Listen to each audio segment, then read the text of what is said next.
lost in the trees. They say that sometimes it takes walking a mile in another's shoes to truly grasp what their existence is like. But what if I told you that exploration of fortunes firsthand was not confined to the human experience? What if I told you that the greatest lesson I ever learned came from a transformation I would have never thought possible? One you yourself may be hesitant to believe. I will tell you up front, you have every right to be skeptical of my tale, but perhaps, if you can suspend your disbelief for a few moments, you can learn the lessons I was too stubborn to give my time and attention before this adventure began. I grew up traveling with my father up and down the rivers in Belize to find as many nests of scarlet macaws as possible. My father, who grew up in a small village within the Chiquibul forest, understood the riches that could be mined from those great trees. He knew because his father, and his father before him, were all poachers. I know what you're thinking, and let me stop you right there. For them, it was not a hunt for great wealth, but rather the only thing they knew to do in order to keep food on the table and a makeshift roof over our heads. My family was not blessed to be the descendants of anyone of merit, at least not to the outside world. My great-grandfather was well respected in his village for his studies in natural medicine. A medicine man, some may call him today.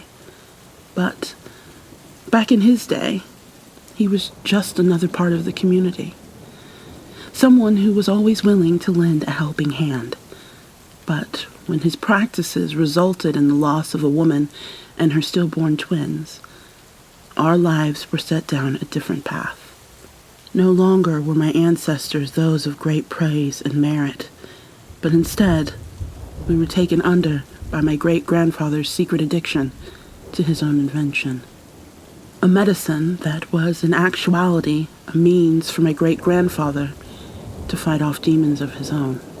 Before my grandfather was born, my great-grandparents had a set of twins of their own.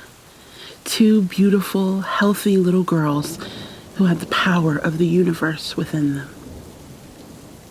They were born fearless, and while that bred independence, it also attracted danger to their front door. Time and again, the twins would venture a little further into the forest surrounding their village. They would leave as the sun rose and not return until closer and closer to dark. My great-grandmother would tell these grand stories about the twins' adventures, how they had found a creature in the forest who began to show them aspects of a world beyond our own, a world the twins longed to explore for themselves. And so, when a figure appeared to them, when the twins were 9, they took him up on his offer without so much as a second thought. Haven't you ever longed to soar through the skies, to see above and beyond this little village you call home, and on to bigger and brighter horizons? The twins looked up at him in awe, begging without uttering a single word for him to continue.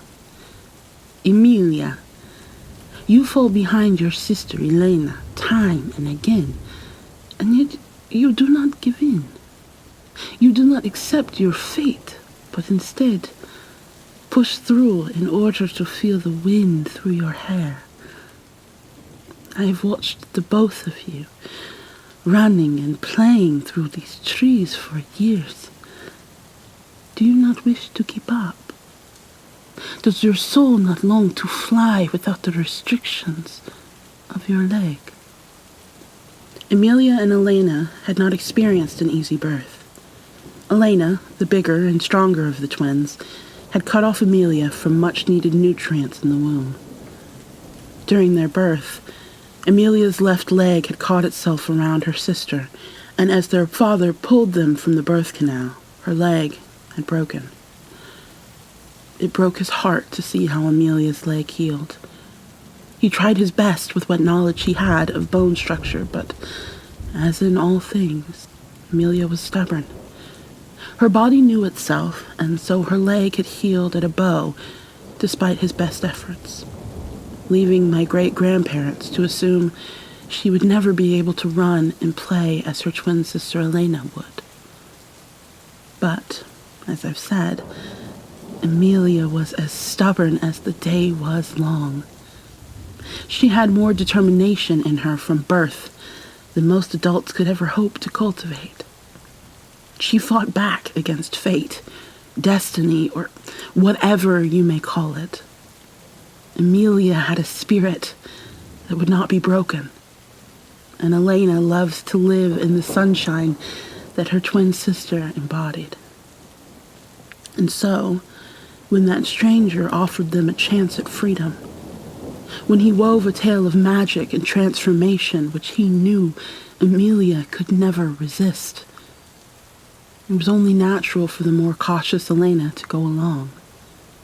After all, who would want to stay on the ground and watch as their sister flew above the trees?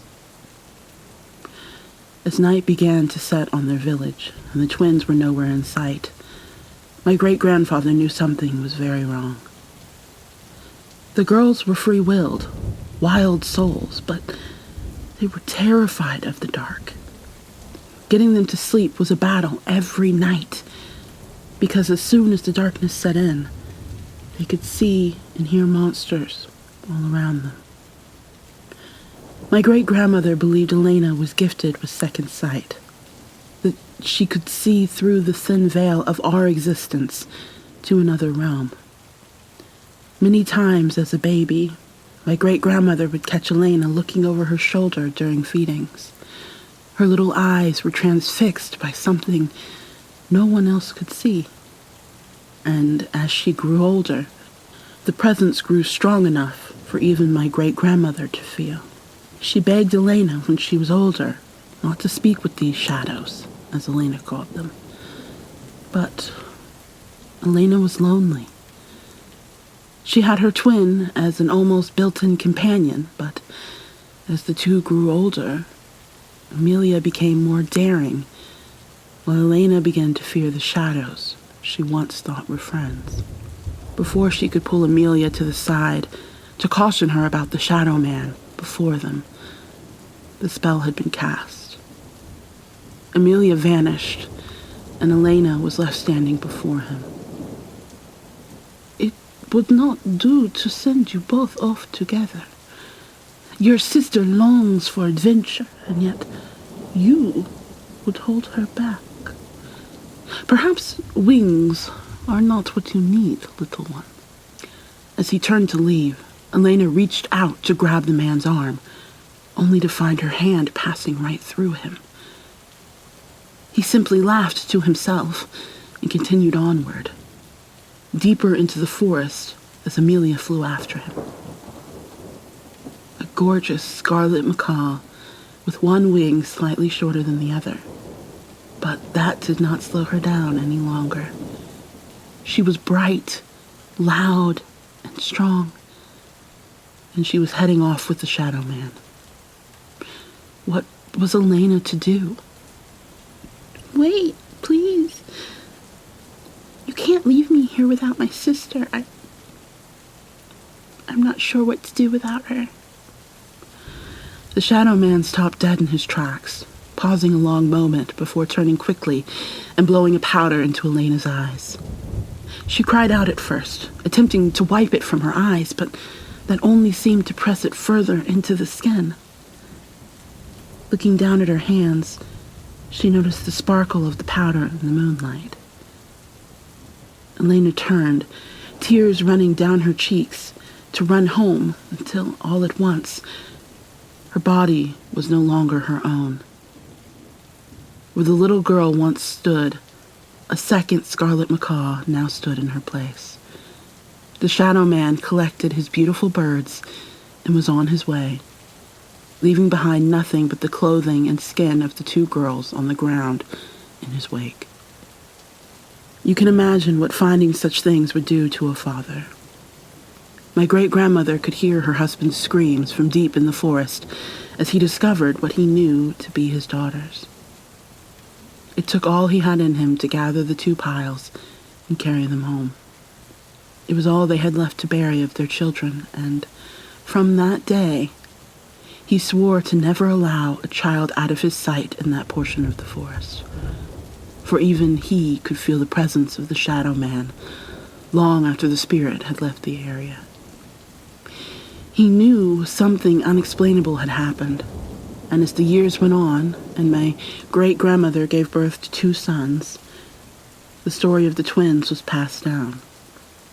A cautionary tale against being out in those trees after dark, only it wasn't until 2 years later, when 2 scarlet macaws began to hang around the property, that the pieces came together.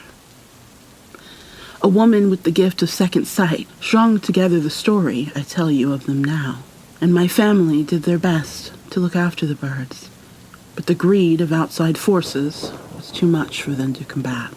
A group of poachers descended upon the property, claiming not only the neighboring nests, but killing the twins in the process. Imagine what that would do to you, to have buried the pieces of your children some 8 years before, only to be greeted once again with their bodies, transformed after being killed. I'm sure you are wondering how, after all of that, my family went on to be poachers themselves. The only word I have for it is desperation. My grandfather grew up with his brother, in essence, raising themselves. With my great-grandparents lost in their own grief, it was up to my grandfather and great-uncle to find their own way. To them, you see, the story of the twins was nothing but a story.